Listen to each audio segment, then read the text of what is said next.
कांग्रेस लगातार तुष्टीकरण के रूप में जा रही है और एकदम से लग रहा है कि मुस्लिम लीग से भी ज्यादा कट्टर हो गई है। और हर कोई, क्योंकि सोनिया और राहुल को हिंदू विरोधी होने में बड़ा मजा आता है। सुप्रीम कोर्ट में जाकर के सोनिया के मनमोहनी सरकार के गृह मंत्री ने चिदम्बरम ने कहा कि उनकी मंत्रालय ने कहा था कि राम और रामायण का वजूद नहीं है। सलमान खुर्शीद ने अपनी किताब में यही बात लिखी। पूरा दिग्विजय सिंह का चरित्र भी इसी ढंग से था कि किस तरह से मुंबई पर आतंकी हमला को हिंदू आतंकवाद गढ़ा जा सके। ये तमाम चीजें हुई। इसके बाद कांग्रेस गर्त में चली गई। आज तक कांग्रेस इस चीज से सीख लेने के लिए नहीं है। भले ही कालनेमी बनने के लिए राहुल गांधी एक से एक प्रपंच करते हैं, उस सच को स्वीकार नहीं किया जाता है। अब एके एंटनी ने आज जो कहा, ये कुछ वर्ष पहले भी उन्होंने कहा था, अपनी रिपोर्ट में इस बात कही थी, आपको याद होगा। एंटनी कमेटी की रिपोर्ट थी, मुझे याद आता है, उसमें भी एके एंटनी ने कहा था कि कांग्रेस को जो चरित्र हनन हुआ है वो ये बहुसंख्यक विरोधी होने का एक तरह से उसके ऊपर लेवल लग गया है, कांग्रेस को लेवल हटाना चाहिए। ये बात उन्होंने 2019 के चुनाव से पहले, आपको याद होगा, कहा था एके एंटनी ने। लेकिन एंटनी कमेटी की रिपोर्ट को लात मार के राहुल गांधी ने हवा में उड़ा दिया था। अब एके एंटनी ने फिर यही बात कही है। आपको क्या लगता है, कांग्रेस इससे कुछ सीख लेगी एंटनी साहब के रिपोर्ट से? क्योंकि एके एंटनी के लिए बारे माना जाता है कांग्रेस में एक शांत प्रवृत्ति के व्यक्ति हैं, दूसरों की अपेक्षा थोड़ा उनकी साख बेहतर है। नहीं मनीष जी, उन्होंने इसी अप्रैल में राज्यसभा से उनका कार्यकाल खत्म हुआ था। उसके बाद उन्होंने राजनीति से संन्यास ले लिया। दर्शक ये समझ लें, वो कांग्रेस में भी नहीं है, उन्होंने राजनीति से संन्यास ले लिया है। 81 वर्ष की उम्र है और ईसाई हैं, नाम से आपको समझ में आ रहा होगा। लेकिन वो कांग्रेसियों में एक उनकी छवि जरा दूसरे टाइप की रही, क्योंकि 81 वर्ष के वो पुराने दौर के नेता हैं। उनको अप्रासंगिक कर दिया गया था वैसे भी रहते हुए। उन्होंने मनीष जी जो कहा, जो आपके थंबनेल है, कि उनके बयान से राहुल गांधी के पाखंड की धज्जियां कैसे उड़ी। मनीष जी, आपने सही याद दिलाया मनीष जी, कि जब 2014 में हारी थी कांग्रेस, तब एंटनी कमेटी बनी थी हार के कारणों का पता लगाने के लिए। और 2014 में जो रिपोर्ट उन्होंने दी थी, जिसको खूब वायरल हुई थी, कई अखबार में छपी वो, तो उसमें उन्होंने कहा था कि कांग्रेस की छवि जो है मुस्लिम परस्त और हिंदू विरोधी की बन गई है, उसकी वजह से हार हुई है और इस छवि को बदलना होगा, सुधारना होगा। ये उन्होंने 2014 में कहा था। जून 2014 में शायद उन्होंने अपनी रिपोर्ट दी थी, जून या जुलाई 2014 में। आज मनीष जी 2022 है और दिसंबर 2022 है, यानी समझिए उनकी रिपोर्ट आए हुए 8.5 साल हो गए। 8.5 साल। और 8.5 जी साल सर, मैं बाद थोड़ा सा आपको लोग को बता दूं कि मुझे याद है कि जब एके एंटनी रिपोर्ट आई थी तो मैं उस समय पार्लियामेंट कवर कर रहा था। हम लोग 4-5 रिपोर्टर गए थे एंटनी साहब से मिलने, लेकिन उन्होंने कैमरे पे कुछ भी बोलने से मना कर दिया था। हम लोगों को चाय वाय पिलाया उन्होंने, और उस समय उनका जो निवास स्थान था वो जंतर मंतर पर एकदम किनारे में उनका पहले से ही उसी समय से था।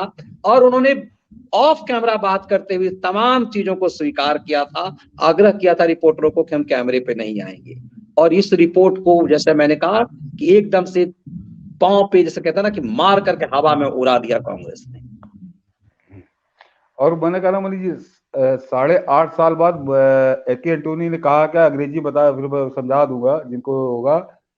8.5 साल बाद वही एके एंटोनी क्या कह रहे हैं, कांग्रेस को क्या संदेश दे रहे हैं आज उसके जन्मदिन पे, कि it's not just minorities that you require. The majority are Hindus. Here Muslims can go to mosque, Christians can go to church, but when Hindu friends go to temple or apply tilak, it's labeled as soft Hinduism. If that attitude is practiced, it will help Narendra Modi to come back to power again. उन्होंने जो जिन दर्शकों को अंग्रेजी में थोड़ा वो समस्या हो तो उनको समझा दे, तो उन्होंने कहा है कि आपको मेजॉरिटी हिंदूज के साथ जुड़ना होगा, केवल माइनॉरिटी वोट से आपका काम नहीं चलेगा। लेकिन उन्होंने कहा यहाँ मुसलमान मस्जिद में जाए, नमाज पढ़े, कोई परेशानी नहीं है, ईसाई चर्च जाए, पूजा आराधना करे, कोई परेशानी नहीं, लेकिन अगर कोई हिंदू मंदिर जाता है, तिलक लगाता है, तो उसको आप साफ हिंदुत्व करके टारगेट करते हो, उसको एक तरह से टांट करते हो। और अगर यही रवैया रहा तो नरेंद्र मोदी दोबारा धूमधाम से सत्ता में वापस आएंगे। तो ये बिल्कुल सही है मनीष जी। एके एंटोनी ने जरा खुल के नहीं कहा, उसको मैं खुल के समझा दूं जो उन्होंने कहा कि आप मस्जिद जाने वाले मुसलमान को कुछ नहीं कहते हो, चर्च जाने वाले ईसाई को कुछ नहीं कहते हो, लेकिन अगर हिंदू मंदिर जाता तो आप उसको साफ हिंदुत्व कह के टांट करते हो।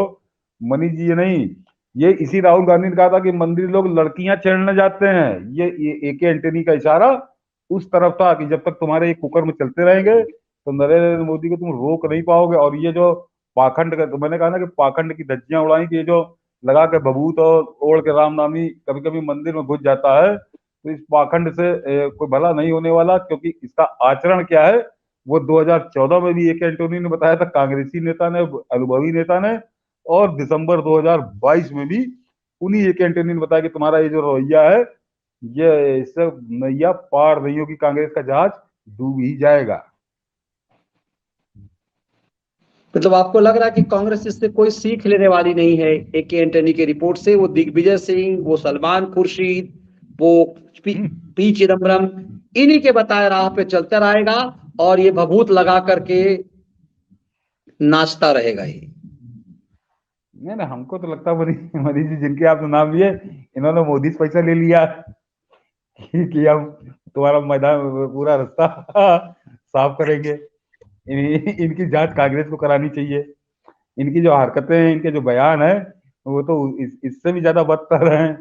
ये लगता है कि इधर इधर से सेट हो गए हैं, भाजपा ने इनको सेट कर लिया है। ये इस तरह के बयान, इस तरह के आचरण, इस तरह से हिंदू विरोधी छवि कांग्रेस की होती जा रही है, हिंदू विरोधी आचरण होता जा रहा है कांग्रेस का। तो मजाक की बात थी कि इनको अभी मान लीजिए और तरसेंगे, अभी और तरसेंगे।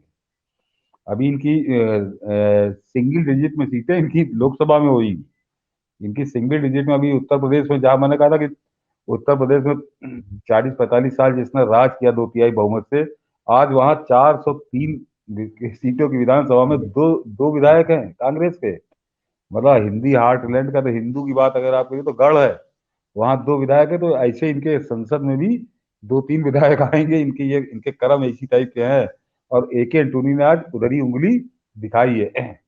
मतलब आपको साफ लग रहा है कि एंटनी ने सीधे तौर पे राहुल गांधी पर हमला किया है हाँ, कि ये जो नौटंकी कर रहे हो, ये नौटंकी बंद कर दो।